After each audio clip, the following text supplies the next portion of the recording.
Hello, my name is Jessica Slusher, and I'm here to discuss my interpersonal communication plan. This interpersonal communication plan is how to become a more empathetic counselor at my workplace. I'm a counselor at a private school in Fredericksburg, Virginia called the Gladys H. Oberle School. I have a caseload of about 22 middle school and high school students. Heartfelt gratitude is the best way to begin communicating with others.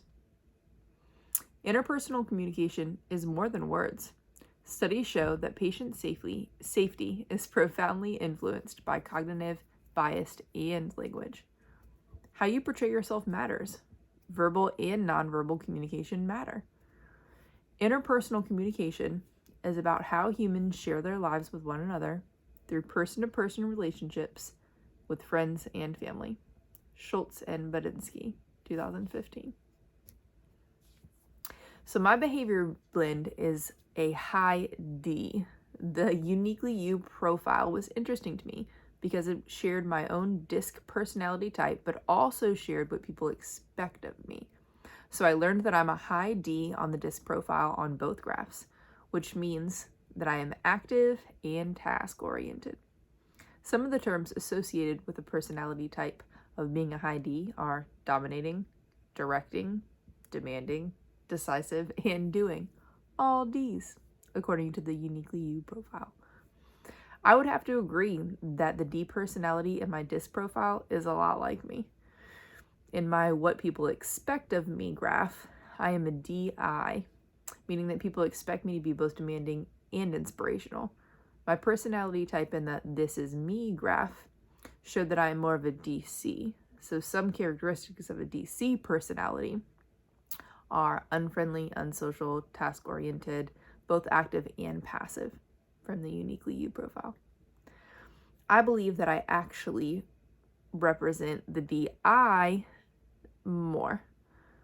This was interesting to me because I'm sometimes basing my personality in social situations off of what others expect of me instead of my own feelings. I'm trying to work on that in order to become a more empathetic and effective counselor. A little background on me. I'm a daughter of a pastor and a daughter of a naval commander. I have a Christian upbringing and I currently live a Christian lifestyle. I now have 3 little kids and I'm married to a wonderful man who's a firefighter. I double majored in psychology and religious studies, and now I'm studying to get a graduate degree in counseling. So a couple things that were tough for me to overcome, some challenges, were ritual listing and giving advice. So ritual listing is when we look like we're listening, but really we're just waiting for the speaker to stop talking so that we can make our point and share our story. I can become a ritual listener so easily at home and especially with my friends. In my professional life, it's been easier to become an active listener because I'm new to this school and I'm starting to understand that I need to listen and really take it in before I respond. I hope I continue working on ritual listening in all aspects of my life as it continues to be a challenge for me. I also have trouble not giving advice. So my high D personality makes me a little more direct, demanding, and decisive, which then in turn makes me want to kind of give advice to kind of get straight to the point, So I'm trying to work on incorporating a little bit of more of my listening skills that I have in my professional life into my personal life. People can often surprise us, and I hope that I work on avoiding ritual listening and avoiding giving advice in order to become a better counselor and honestly, overall, a better communicator. So in order to become an effective counselor, I want to engage in active listening and promoting peace. Schultz and Badinsky, 2015. In order to become a more effective counselor in my workspace specifically, these 2 things will help me get there. I need to thoroughly attend to and respond to the underlying feelings of students and to attend to their reality. Also, to avoid poor listening. Schultz and Badinsky, 2015.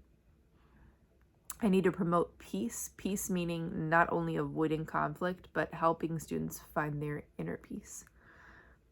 Scripture version of peace is shalom, so it's a combination of proper justice and fulfilling peace. Schultz and Badinsky, 2015.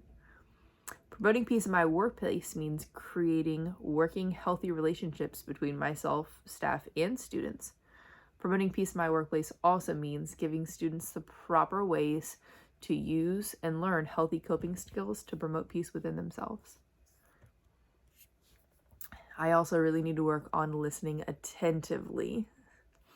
So, listening attentively is outward listening to serve others and to listen with empathy and sympathy. So, to discover the gift of listening is a beautiful thing.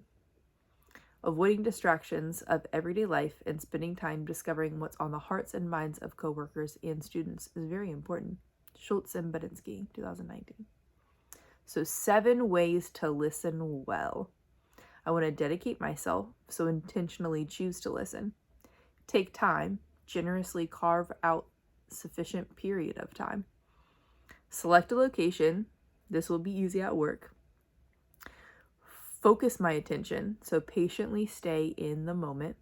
This may be a little bit harder to do at work. Be sympathetic, so openly accept others' feelings. Remain empathetic, non-judgmental, and I put myself in others' shoes. And I want to visualize support, which means genuinely smile and nod. Schultz and Badinsky, 2019. If I can incorporate these 7 ways to listen well, I can become a much more effective counselor in my workplace and a more empathetic and sympathetic one. Peterson's talker listener card describes what a talker should do and what a listener should do. So a talker is the most bothered person, the person who owns the problem. Their goals are to share their feelings and thoughts without accusing, attacking, labeling, or judging.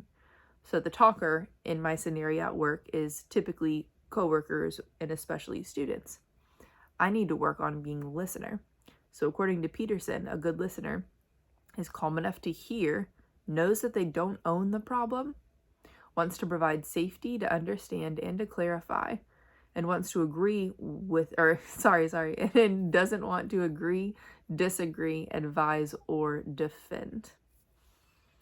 Implementing being an effective listener by practicing these main points on the client listener card will be a big task, but one that I'm up for the challenge.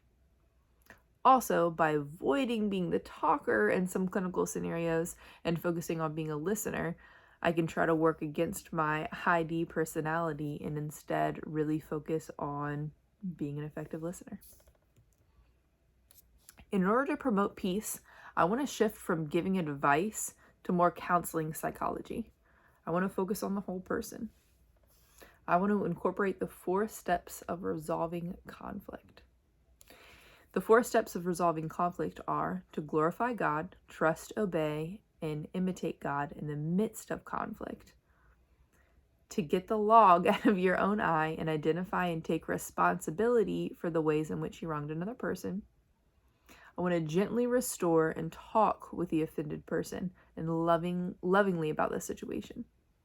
And I want to go and reconcile. So grant forgiveness and pursue genuine reconciliation with the offender. Schultz and Badinsky, 2015. In order to hold myself accountable for this interpersonal communication plan, I want to share this plan with my supervisor. I want to discuss my strengths and weaknesses, and I want to plan conflict resolution group sessions for students. In conclusion, I want to replace ritual listening and giving advice with listening attentively and promoting peace. Schultz and Badinsky, 2019. I want to shift the focus and mindset in order to shift the energy. If I can shift this energy to a more peaceful one around my workplace, we will all benefit. Thank you so much.